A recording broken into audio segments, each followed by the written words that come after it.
There are certain conditions like overuse injuries, which we don't really need an imaging immediately, but there are some times when that would help.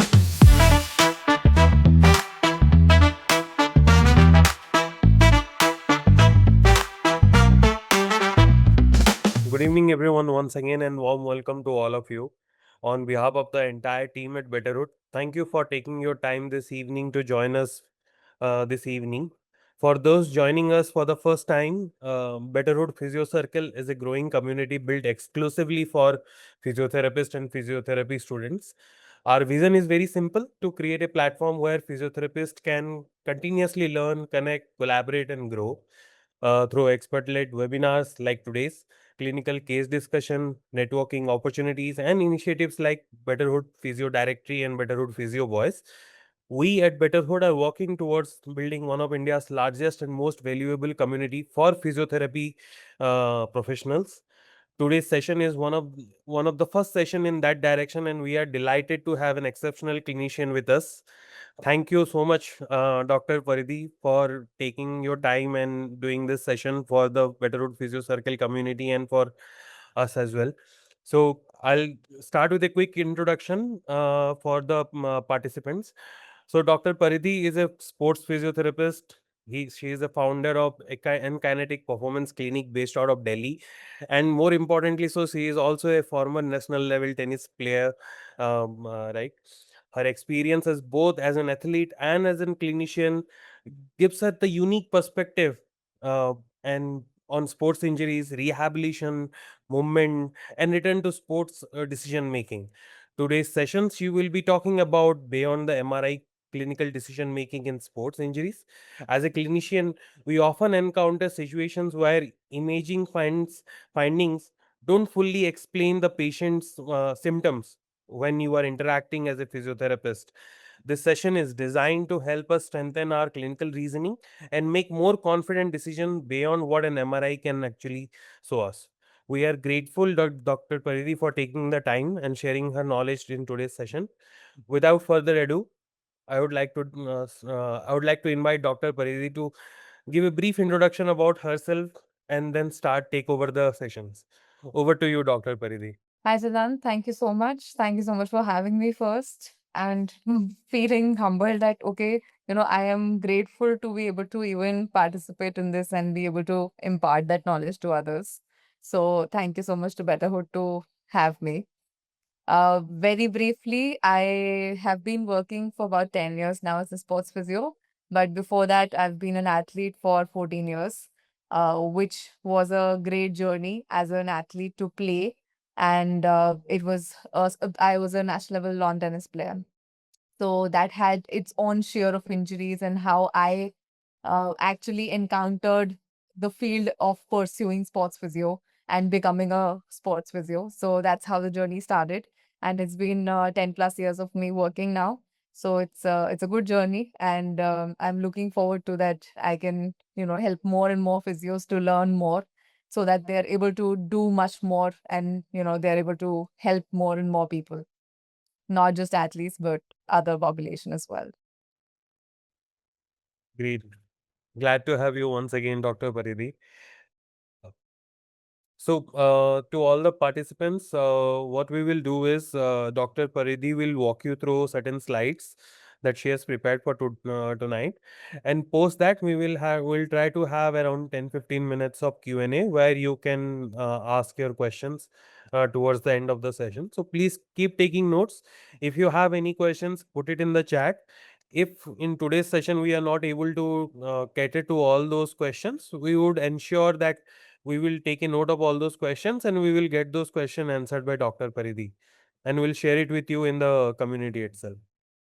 Let me know, Dr. Paridhi, if you are able to share your screen. I have given you the access. Are you able to see my screen?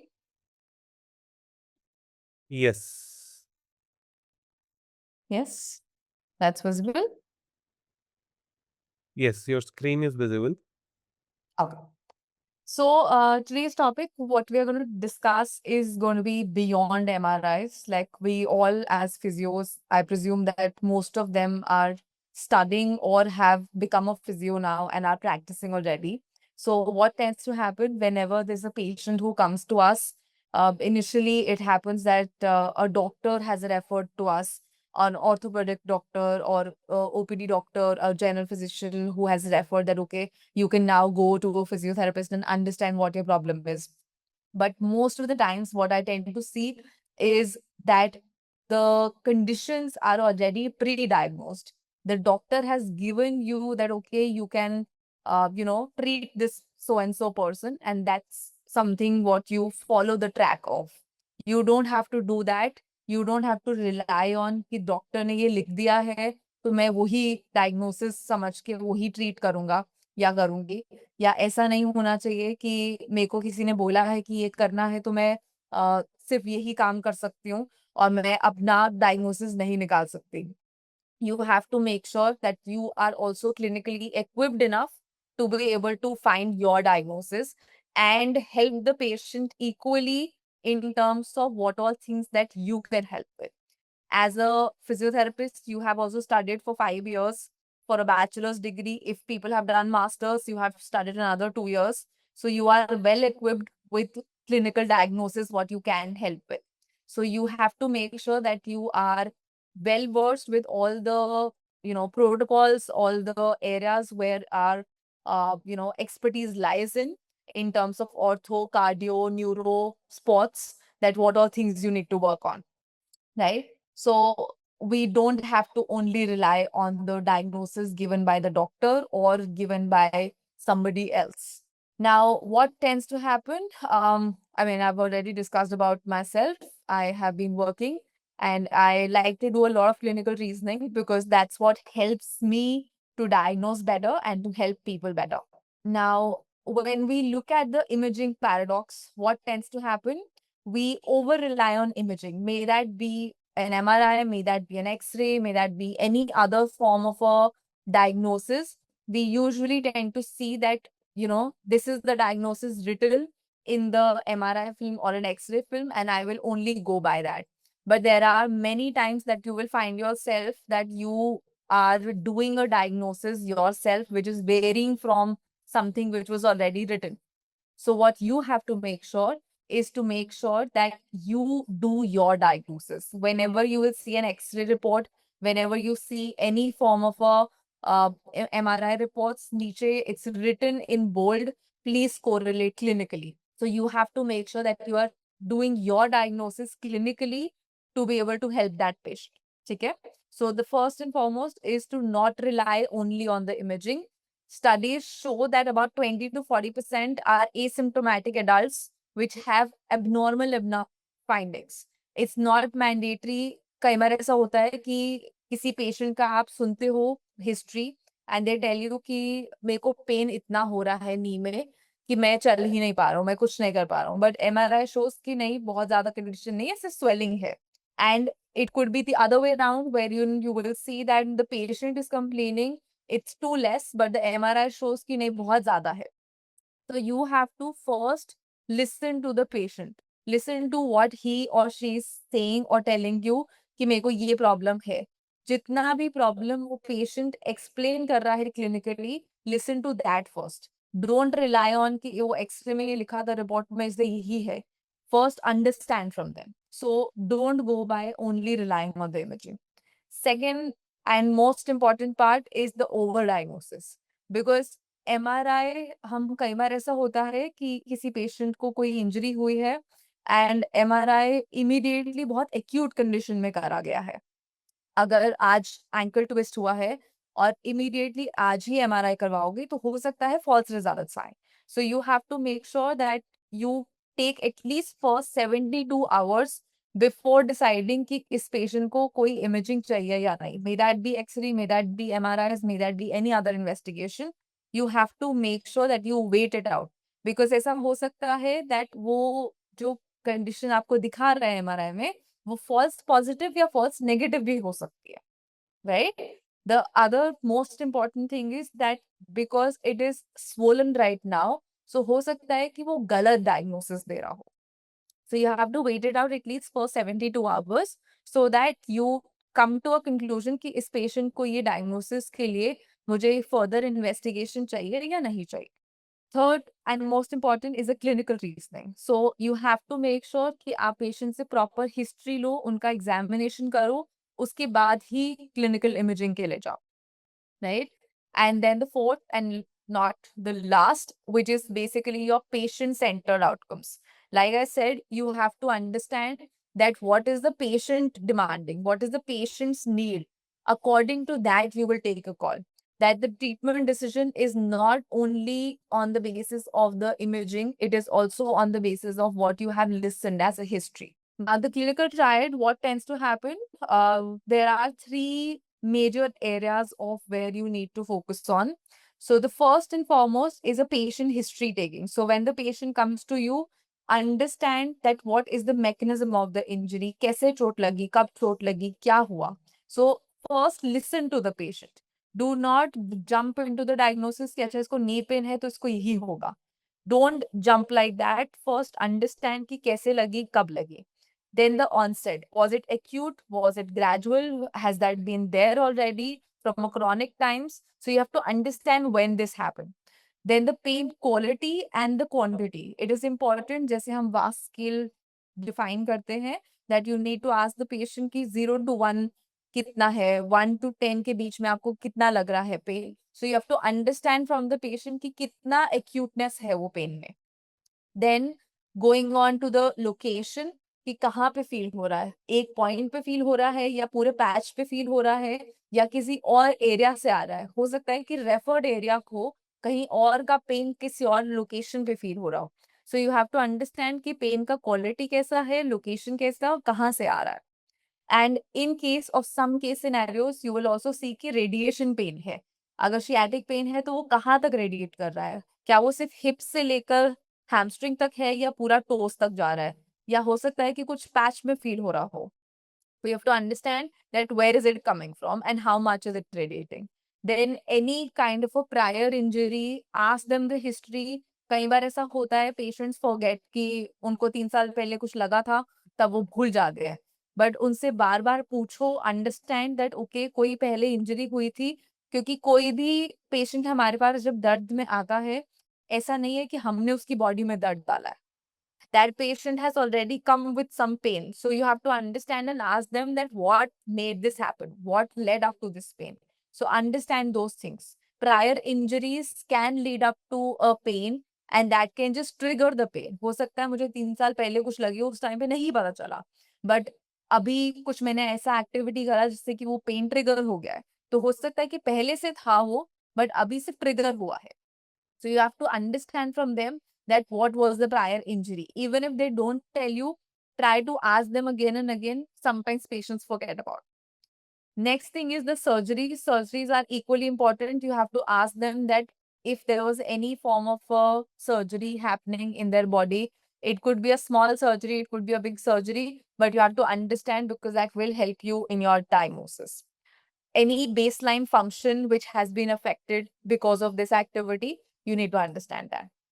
Then if the person is an athlete or goes to the gym or does any form of workout, any form of things, then you need to understand that the sport specific demand कितना है. अगर कोई छोटा बच्चा खेल रहा है and उसको ऐसा लग रहा है कि हाँ मुझे दर्द आ रहा है बार बार, तो क्या वो ओवर ट्रेनिंग कर रहा है. तो you have to understand कि उनका एक्टिविटी लेवल कितना है. If somebody is sitting in office for 8 to 10 hours and then that person is complaining कि मुझे बैक में दर्द हो रहा है, तो you have to understand कि कितने घंटे बैठते हो, कितना एक स्ट्रेच में बैठते हो, क्या-क्या करते हो, कितना मूवमेंट करते हो. So you have to understand the activity level of that patient so that you can help them better.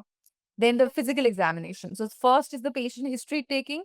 From there, you go on to the second stage of a physical examination. In that physical examination, you have to understand that you have to see the patient, see how much what they're able to do, what is their functionality, right? So in that, we have an inspection to check how your range of motion is, how your palpation is feeling like, understand that how much they're able to do pain-free or do they feel an active pain when they're doing that movement. Understand the neurovascular structure assessment, which is basically if there's any referred pain, anything which is radiating, you need to understand that. Then any special test that we do, if there's an impingement in the shoulder, do that special test to understand if this is positive or not. Then do a functional movement screening. So functional movement screening means that how much is their general activity of daily routine being more, like, are they able to do those things or not? Are they feeling कि मैं बैठ भी नहीं पा रहा हूँ या मैं खड़ा भी नहीं हो पा रहा हूँ? So daily living का कोई routine है which they are not able to do, so understand that. Then comparison with the contralateral side, which means that it is not just about one thing, that one area has gotten affected. अगर मेरे को right ankle में pain है, so compare it with the other side also. Don't just sit back and say कि नहीं ये एक side का हो गया and then that's about it, because the patient has been compensating on the other side. So you have to understand and compare both the sides so that you know that what is the difference between that.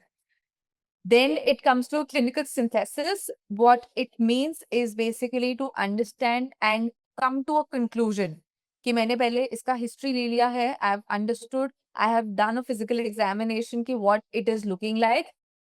Then you come to a conclusion saying that these are the tests which are positive, these are the functionality which they are able to do or not able to do, and then we reach to a differential diagnosis. Now, in that also don't jump on to कि मुझे shoulder की 3 condition पता है तो मैंने 3 में से 1 fit कर लिया. Try to do it in a way that you understand the problem, and it's just not important कि day 1 पे उनको diagnosis देना है. It could be that you take 2 or 3 sessions with the patient to even understand कि हाँ हो क्या रहा है. And it is normal. That's absolutely fine. Right? Then a pretest probability estimation in terms of that how much and what they need to do. That is there something that I need to retest? Is there something that maybe this test is coming positive right now, it may not come positive the next day. So you need to just understand that what all things they are able to do at that point in time and then get on to the next treatment. Risk stratification which is basically अगर मुझे किसी athlete को वापस पहुंचाना है sports में, क्या वो रेडी है या नहीं है? अगर वो रेडी नहीं है तो कितना रिस्क है कि आज अगर अभी एंकल ट्विस्ट हुआ है एंड देन यू से कि हाँ मेरे को कल तक पेन नहीं हुआ, मैं ठीक हूँ एकदम, तो एम आई रेडी इनफ और fit enough to return back to sports, और is it just that I am feeling okay but I am not actually okay? So you need to understand that. Then imaging when only when it changes the management. So if in case you feel कि first 2 sessions हो गए हैं, 3 sessions हो गए हैं and you feel कि हाँ ये better हो रहा है, even if it's 10%, 15% betterment, it's okay. But after about third session, you need to reevaluate and re-understand that what is happening in my body. You have to understand that if there is something which I'm not able to conclude to कि ये नहीं ठीक हो रहा है, तो मुझे कौन-सा इन्वेस्टिगेशन करवाना चाहिए, right? Then you make a shared decision making with the athlete that you understand and you explain it to them, because until and unless you tell them about their body, they will not be able to actually perform at the optimal. So you have to explain it to them that this is what I feel, this is what is the history that you have told me. And then we come to this conclusion that this is what your treatment is going to look like. This will go on for a certain number of days or number of weeks. And it is a process. Explain them that it's a process. It is not a one-day treatment कि आज कुछ pen हुआ और कल एकदम से magic हो जाएगा. Tell them that it's a process which they need to undergo, and that is how they will get better.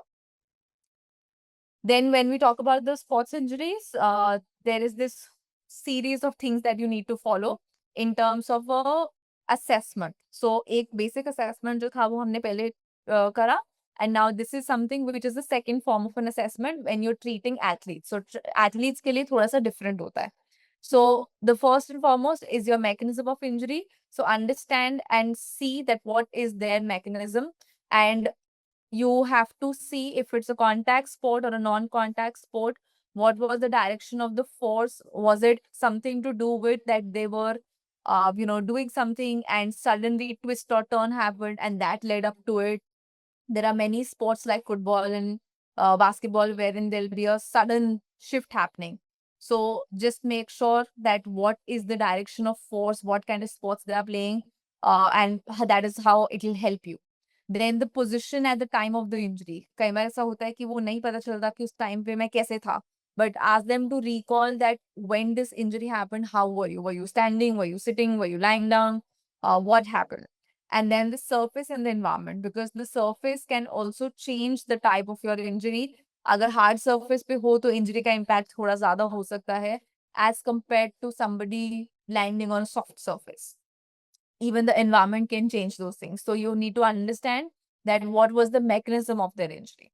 Then second is the onset and duration. That was it acute or was it a gradual? Did it happen all of a sudden on field or did it happen gradually over the time? ऐसा हो सकता है कई बार वो बताएं कि पहले already मुझे पेन था और फिर उसके बाद अब वो फिर से ज्यादा हो गया है. So understand from them. Then the pain characterization, which is basically that is it sharp, is it dull, burning, throbbing, any form of aggravating factors or relieving factors, understand from them.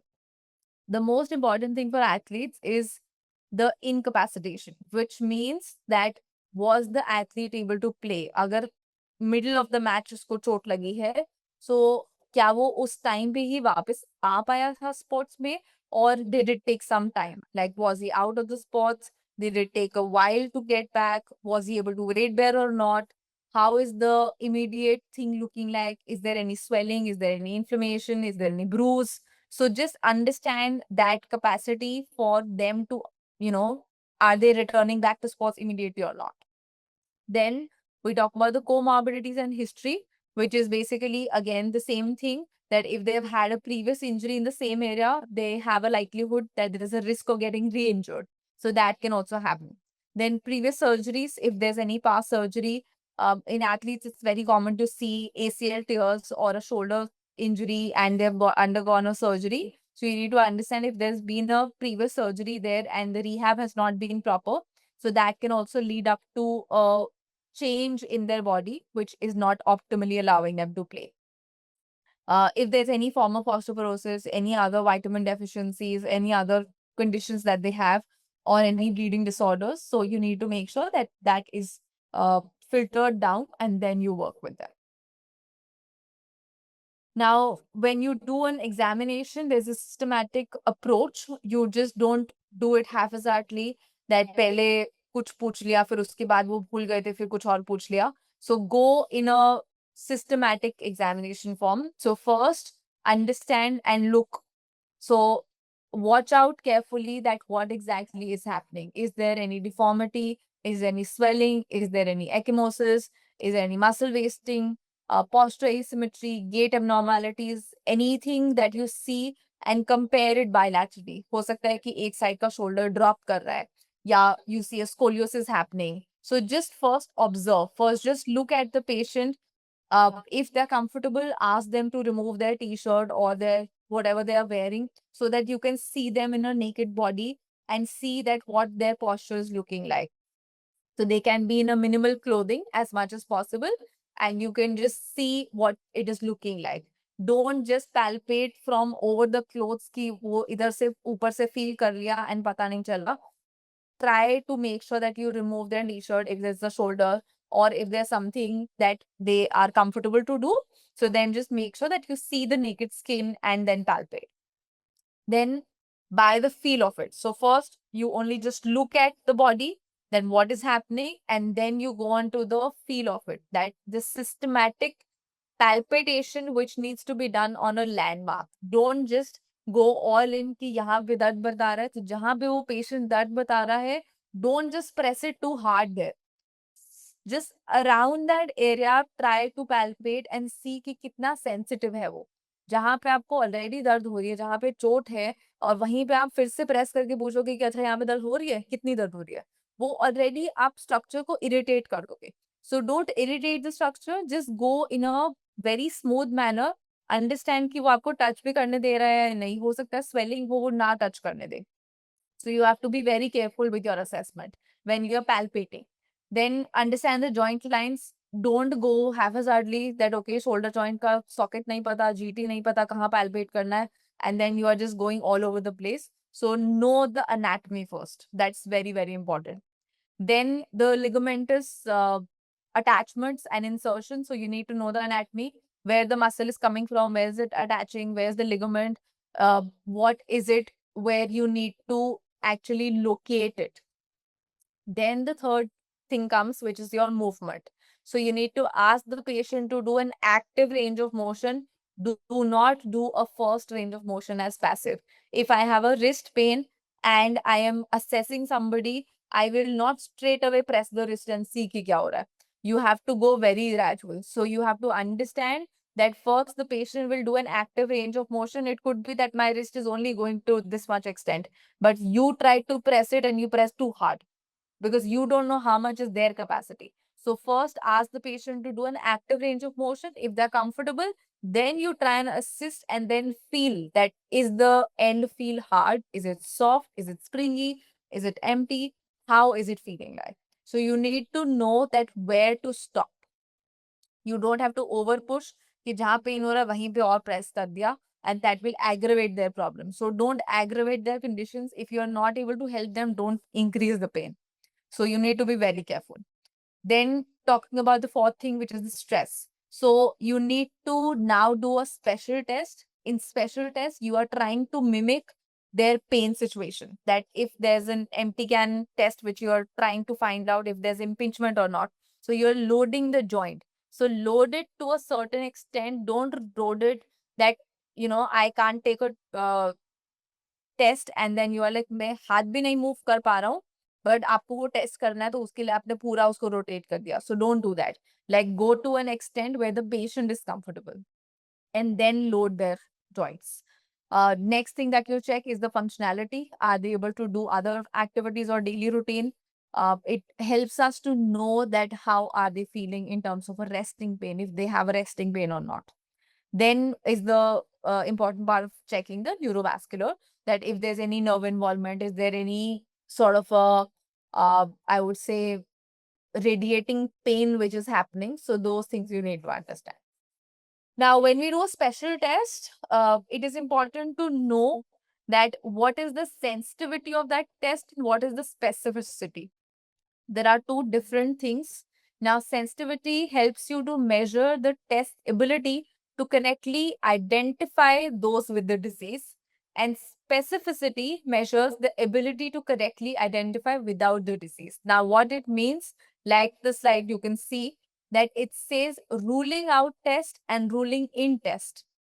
Every test you do, may that be a shoulder special test, may that be a knee special test, hip special test, you need to understand that it is not mandatory कि ये negative है या positive है तो हमेशा negative या positive हमेशा correct होगा. It could be that that person is just sensitive and he is responding a certain way. अगर मैं वो range of motion तक ही नहीं ले जा पा रही हूँ to do the special test and then you're forcing that person, you are already making that person sensitive to that test. So you need to understand when to do that special test. So there are certain special tests which are commonly used for ACL, for meniscus, for ankle, for shoulder, and for your labrums. So there is a full list of these things wherein you know that how much is the sensitivity of that test and how is the specificity. So with that, you know and understand that should I be doing this test on this patient or not. It's not mandatory to do the special test for each patient at every point in time. You just need to know that how your history taking has been, how is your assessment looking like, and then you go on to the conclusion saying कि मुझे special test करना है या नहीं करना है. Now, there could be two people having the same problems, but our principle remains one. It could be that somebody comes to you with a lower back pain and has the pain around this area where your lower back is sensitive and your other areas are also connected, because if the person has a SI joint pain and he will have a referred pain going on to the lower back on the sides, it could also refer to the pain on the inner thigh because that muscle is getting attached there. And on the other hand, you have a patient who has a condition in the ankle, but his pain can also mimic in the lower back.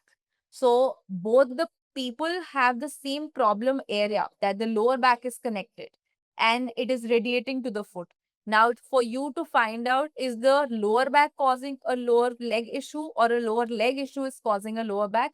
that is where your special test comes in. That is where your history taking is important.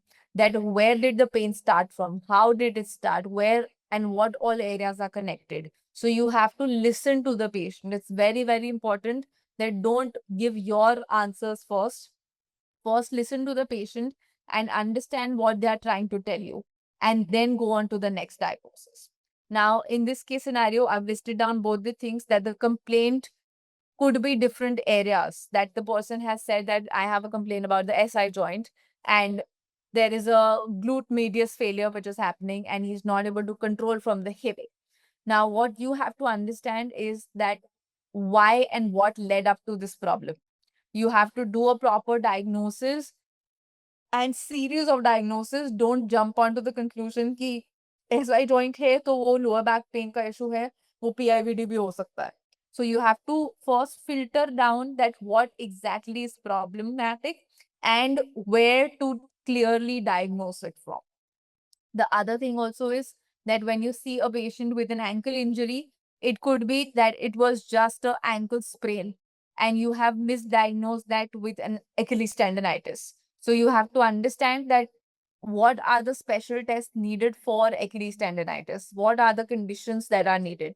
Now, a compensation of a Achilles pain can also show in your glute medius, which could be a compensation that you're seeing.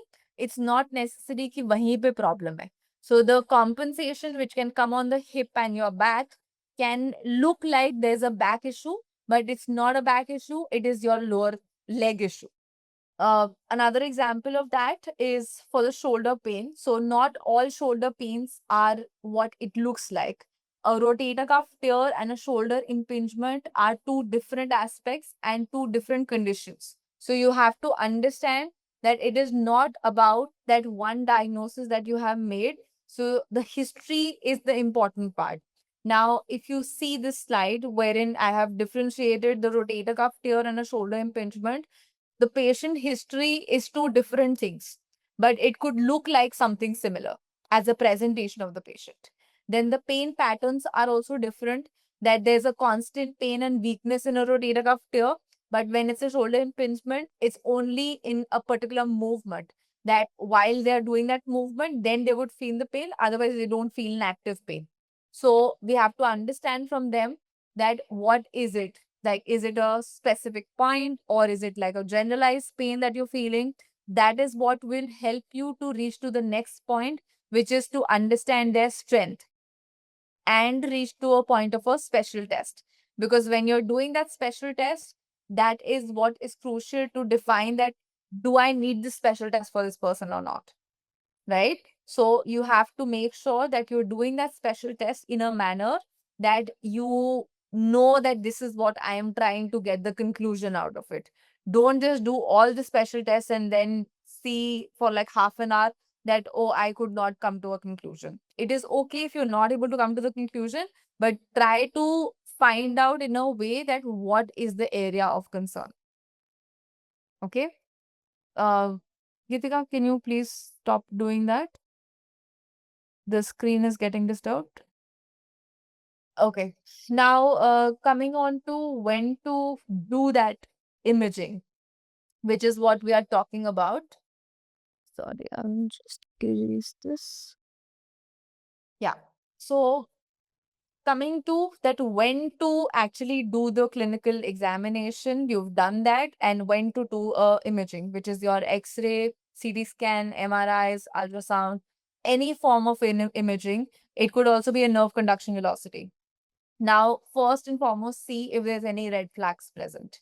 If there is anything where you see that there's an open surgery, suspected fracture, or a compartment syndrome, or a neurovascular, you need to make sure that you do that imaging and then only you see the patient.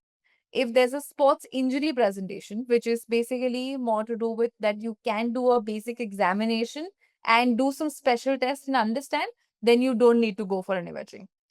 Another flag is that there's no red flag and you see that the person has been managed in first or two sessions and is getting better, that the person has recovered and they feel that, yes, I did a session one time and then after 3-4 days I'm feeling better.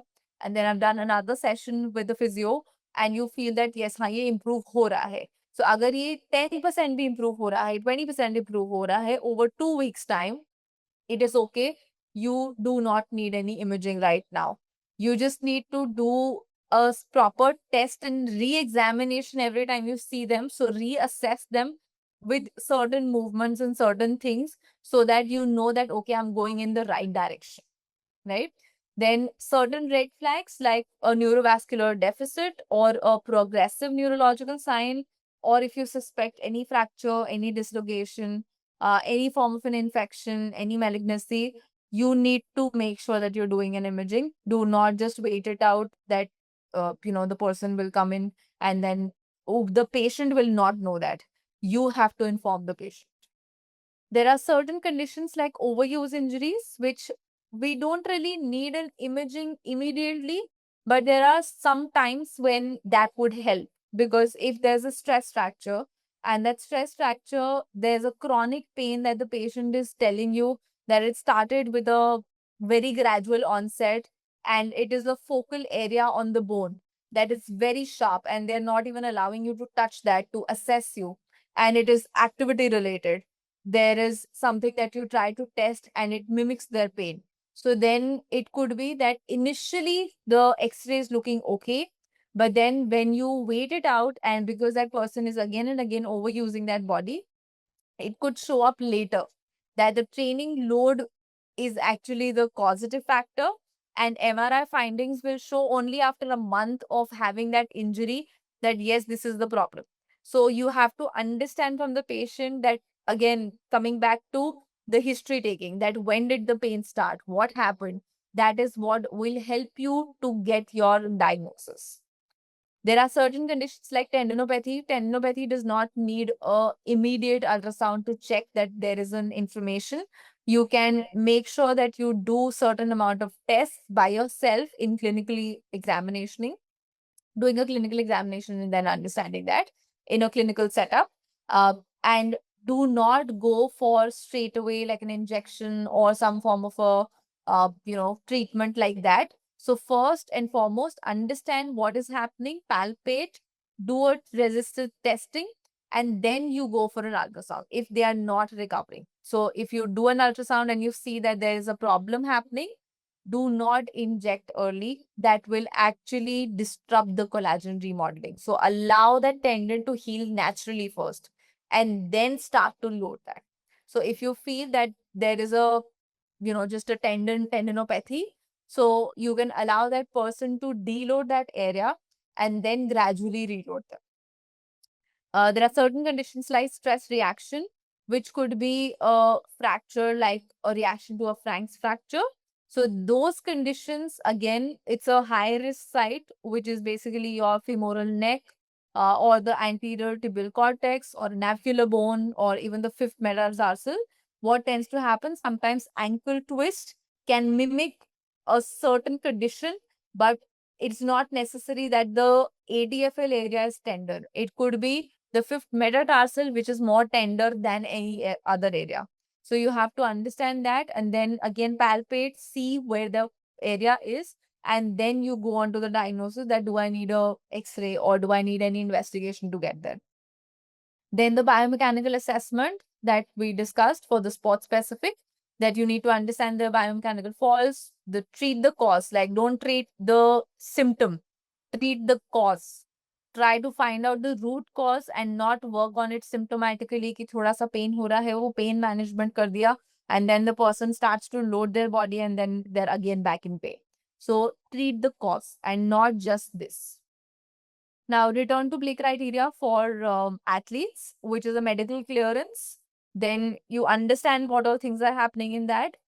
If there's no red flags, if there's no something fractured, or if there's healing, which you know that yes, this has happened completely, then you can go to the next stage, which is the functional restoration, wherein you work with them to get their range of motion back, the strength, endurance, their balance, their neuromuscular control, all of their activities of daily living have become normal.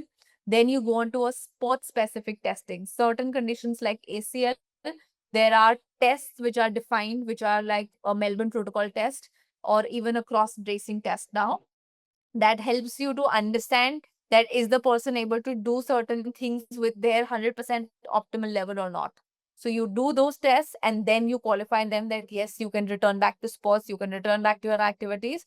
But before that, if they don't qualify the test, don't just judge on that I don't have pain right now, so I'm ready or fit enough to play, or I'm ready to do certain things. You need to understand that. And then the readiness of the psychological aspect. When the athlete is injured, there is a lot of things which are happening in their body. If you have pain, if you have a problem in your body, you will find yourself very demotivated and not ready enough or confident enough to return back to sports. So you need to have a conversation with them and understand that yes, are you ready enough or not, physically and mentally both. Special considerations are there for pediatric athletes because as they are growing, we need to understand that not every athlete is same, and there could be chances that they mimic something and we just kind of feel that no, maybe this is not an injury and this feels like that there is another problem. So you need to have a special consideration if you are seeing younger population. It could be not just athletes but younger population in general. Anybody who's not reached their puberty levels, there will be a growth plate vulnerability. So if you see something like this on an x-ray, don't just always diagnose and say that this person has a fracture or this person has a problem. It could be that there's something else happening in their body and they have a slow healing process, or biomechanically their body is not ready enough to take the load and they have overloaded the body. So you need to understand those conditions. Another condition is a uh, overtraining that we tend to see, that if the body is not ready to take a certain level, but we are loading the body again and again. So if you keep loading the body too much, too soon, that can lead up to an injury. So those injuries can lead up to a problem, and then it will lead up to another injury, and then you will not be able to continue your daily living. So you have to make sure that understand from their activity levels, like I said in the initial slides, that if they are playing or if they are doing some activity, understand how many hours are they playing, how many hours are they spending in sleep. So understand their full injury mechanics and how much time they are dedicating towards a recovery. That's very important. Then the epiphyseal injuries, which is basically more to do with that there is a bony injury, which is basically showing that there's an overuse happening on that bone. So you have to find a diagnosis that yes, this is what the condition is, and if I can help it out or not. But you need to have a proper diagnosis. You need to know and you need to be aware that there's a condition like Osgood-Scheider's or Sever's disease or anything wherein they have a pain in the knee. It could look like a running knee, runner's knee, or it could look like that there's a special, uh, you know, test for a certain examination, but you're not able to come to a conclusion. So don't jump onto that. Find out with that imaging. That imaging will help you to reach to that right diagnosis. So in such case scenarios, you need imaging. Then a concussion, if they've had anything like a fall and they have had a head injury or they have bumped into something. So you need to do something called as a SCAT test. That helps you to know if they are symptom free or not, or if they need to wait it out and they cannot return back to sports. So you need to manage that. Documentation, this is just for an example of a series of things that you don't miss out. Uh, while you're doing that assessment, you need to make sure that you know what is the mechanism of the injury. May that be an athlete, may that be a non-athletic person. You need to know that what and how that happened. Time of the injury and the time of examination. Full neurovascular assessment and findings. Then doing a special test and what are the results of it. Finding out the differential diagnosis, if it's considered or not. Then reason imaging was or was not ordered, which means that you need to find out that if you need that imaging or not, and if there was an imaging done, did that clinically correlate with the person what they tried to say. That's what it means by that. Then treatment given and an athlete's response, that if you have given treatment today, whatever form of treatment you've given, you need to wait it out and see what the response is. Don't over treat them. Don't call them every day and tell them that, okay, you need to come 10 sessions every day for next 10 days. Try to manage in a way that you've done a treatment today, let the person respond to that treatment next at least 24 to 48 hours before deciding that do they need another treatment session. Then knowing that if there's a athlete, then you need to know then what is the treatment given in the response, and followed by a return to play discussion, that if they need to return to play, are they ready enough to play or not. Then coming on to and finding out that how is the return to play protocols. Uh, and when you are treating a patient, please document it. If you do not document, for example, you are working in a clinic today, you've seen a patient, tomorrow that patient is seen by somebody else. And if you have not documented that, that means it did not happen. If you have done a special test, if you've done any form of an investigation, anything that you have seen, put it down. It could be in whatever format, howsoever your hospital or the clinic or wherever you're working is doing, you need to document, because if in case in future it is not documented and somebody else sees your patient and they're not aware about it, it can be a medical negligence. So you need to be aware about that. Then an informed refusal. If an athlete refuses an investigation, you need to explain it to them that what is the risk behind it, if they are ready enough to take that risk or not, if they will be able to rectify the issue or not. So you need to be informing them that if they have refused, then it is on them. And you need to make sure that you are giving that patient education first so that they also understand. And then the fitness to play decision. So if they are ready enough to play or not, or if you feel that no, they need to wait it out, so then you give them a professional advice and you tell them that this is what I feel and this is how we'll be doing the process of the treatment. So you need to inform them. And in case if there's any sort of an assessment needed to rule out certain things so that it does not deteriorate the condition, you need to inform them. So coming to the end of the slides and today's discussion. So key takeaways, the most important thing is that you need to take the history properly. Mechanism, onset, symptoms, narrow down the differential diagnosis in your head first, and then go on to the next test, which is basically a physical examination, because physical examination might change by what you have looked and what is the history taking that you've done. So do the special test, combine into the clinical clusters that which you can basically help in diagnosing it and coming on to that single test, that these are the 3 tests which gave me a positive result, and these are the 2 tests which did not give me a positive result. Then third is imaging only when it will change the management. If it is not going to change my treatment, I don't need the imaging. That is the main thing of this presentation today, that you need to know if I need this investigation or not, right? And if imaging confirms it, it does not replace the clinical judgment. You need to still do the clinical diagnosis. It always is mentioned in the MRI films reports that you see. And there are sometimes you, as a physio, should know how to read an X-ray film and how to read an MRI film and an CT scan. Because there are times you will see that the clinical findings which are written as a report could vary from what is actually shown in the film. So see, look at the film and understand that. Don't just look at the report and say that, okay, this is what the problem is and this is my conclusion. So make sure that you do not just go by the diagnosis, what is written there. Uh, Another thing which is, do not miss the emergency. So if there's anything that you feel which is a red flag, which could do a permanent damage or delay the healing process, please make sure that you're doing a proper diagnosis and don't miss out on the red flags.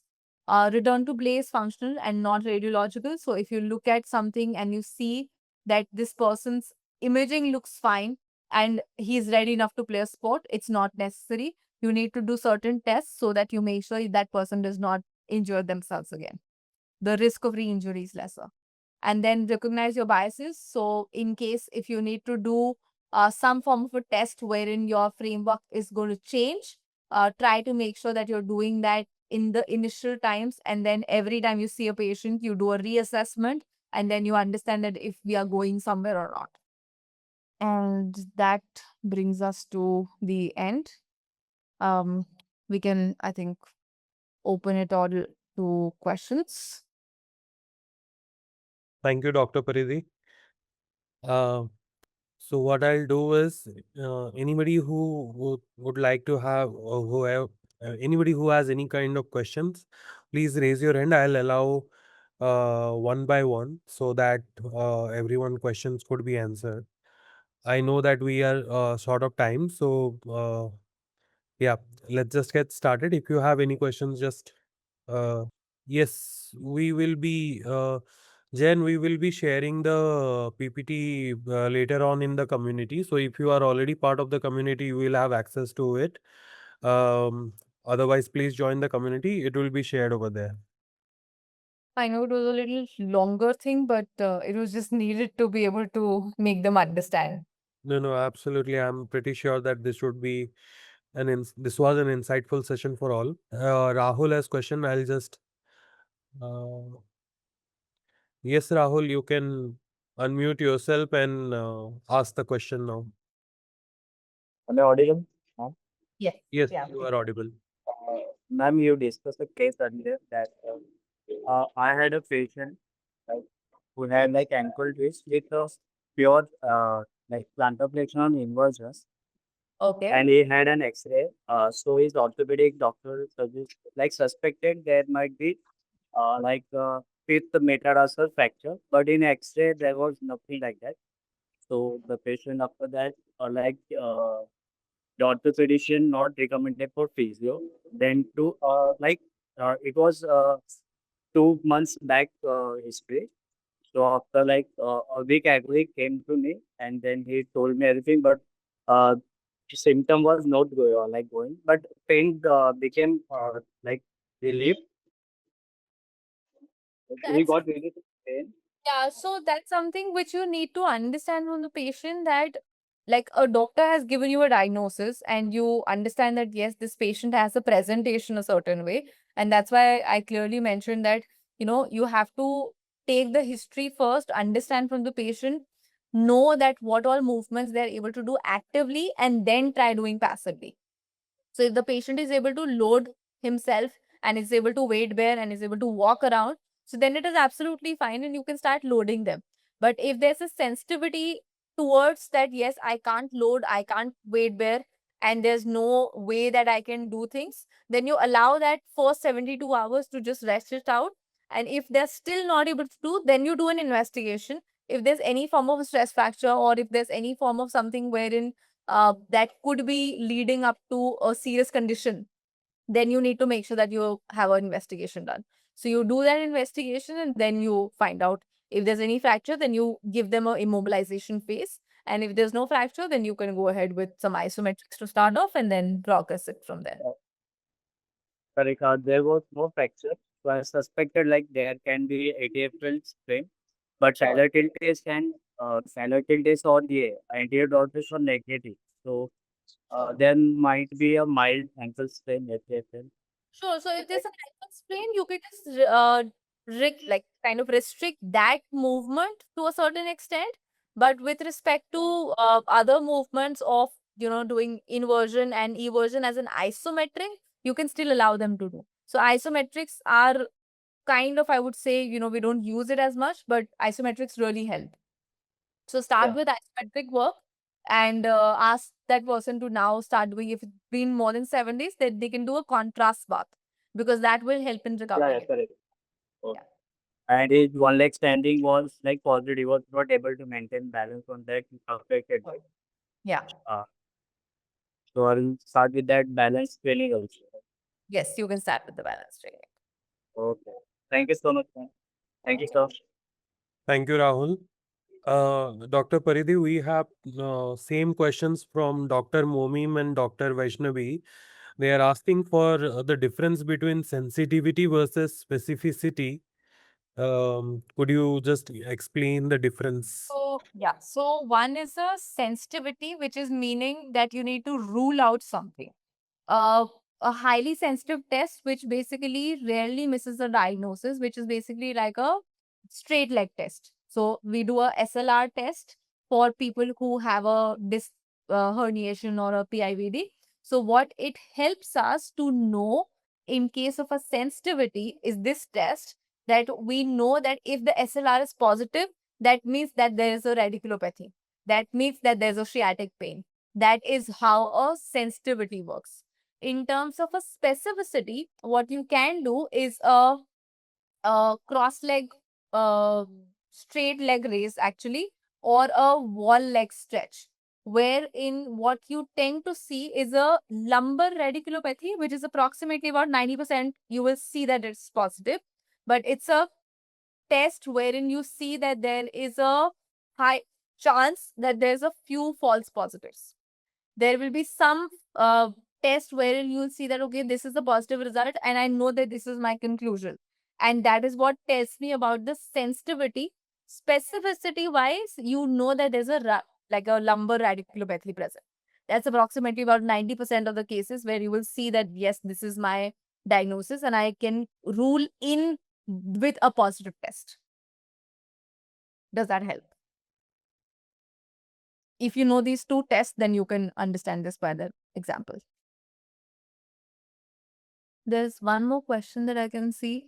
Yeah, we have a question. Tell about how to go with the knee flexion in ACL reconstruction with medial meniscus injury with is conservatively treated. Shivanshu, I would need to know more details about this before giving a treatment protocol here, because a knee flexion without, and it's a conservative management like you've written, I would say that it takes like initial first 4 weeks of an immobilization, while you can still do some form of a light activation drills of isometrics and some work on the VMO specific work and even glutes with the brace on.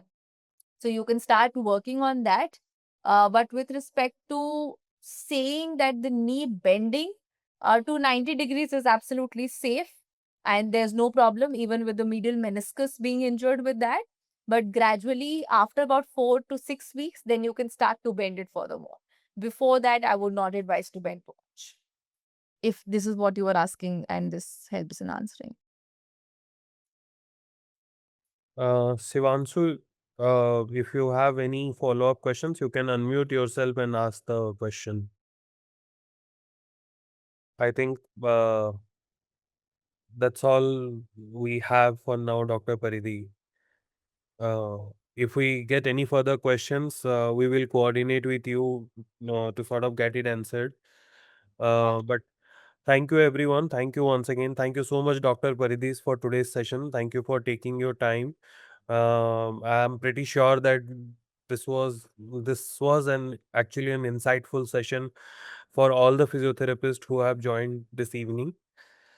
Uh, yeah. Okay. We have one question since we are not able to get your name.